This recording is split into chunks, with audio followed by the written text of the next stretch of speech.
For over 35 years, video games have played a vital role throughout our history. From Pac-Man, to Mario, to Sonic the Hedgehog, the industry has managed to produce a legacy that runs deep into our culture. As you'll see in this series, the journey from point A to point B is not as clear-cut as one would expect. And along the way, there are many hardships, rivalries, and cutthroat industry tactics that shaped the industry into what it is today. But in order to tell this interesting saga, we must go back and start at the beginning.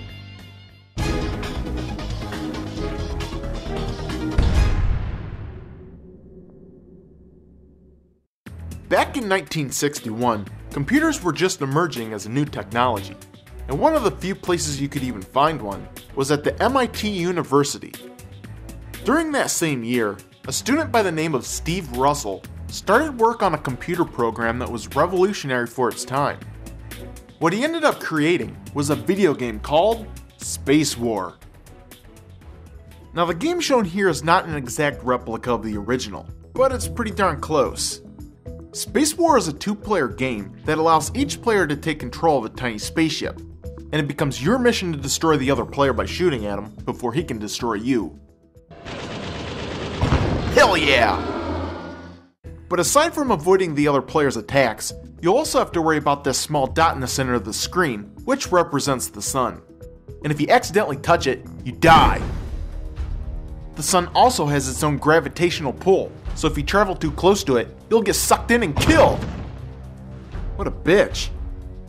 Now it is possible to use the gravitational pull to your advantage by slingshotting your shots around the sun. Just make sure you don't accidentally kill yourself.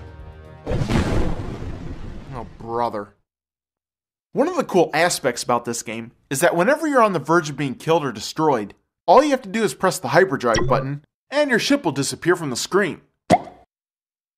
Alright, time to throw this thing into hyperdrive!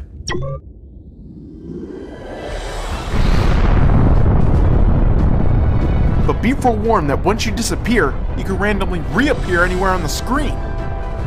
Ah! Even right next to the sun! Holy fireballs like crap!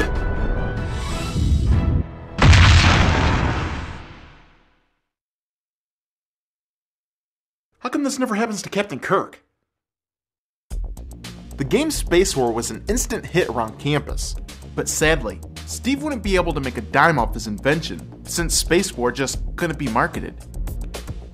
At the time, computers like this one cost over $150,000, and the only place you could find them were at universities. And since Space War was only playable on these large computers, the odds of actually playing this game back then were about 1,000,000 to 1. Steve had taken the idea of video games as far as it could go, and the concept of video gaming had to wait almost 9 years until a man by the name of Nolan Bushnell could take the concept to the next level. While attending college, Nolan had become a huge fan of the game Space War, and instantly realized the potential of what computer games could become. After graduating, Nolan set off to create a game like Space War that he could make money off of. He first spent many months building a prototype of the game that would work on a TV rather than a computer. He then took the TV and built a fiberglass cabinet around it and placed the game's controls just below the screen. Even though the product was oddly shaped, Nolan had just created the very first coin-operated video game, and he named it Computer Space.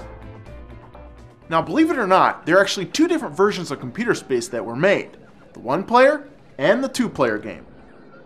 The two-player games were painted green, and the one-player only games were painted yellow, red, blue, and Bob Euchre.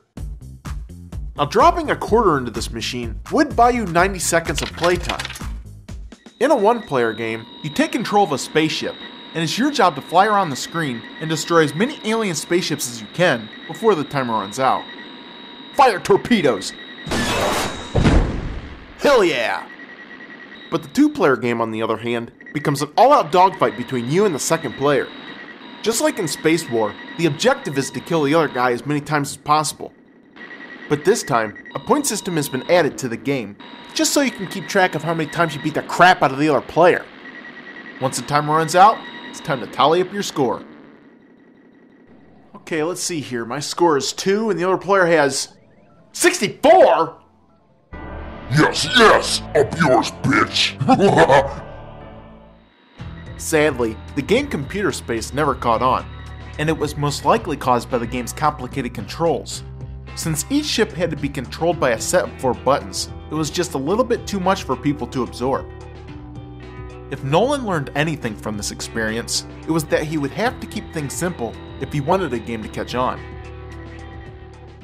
A few months later, on May 24, 1972, inspiration would strike again when Nolan decided to attend a private demonstration of Magnavox's newest product. And that product was called the Magnavox Odyssey, which was the very first home video game system. Coming up in part 2, the Magnavox Odyssey.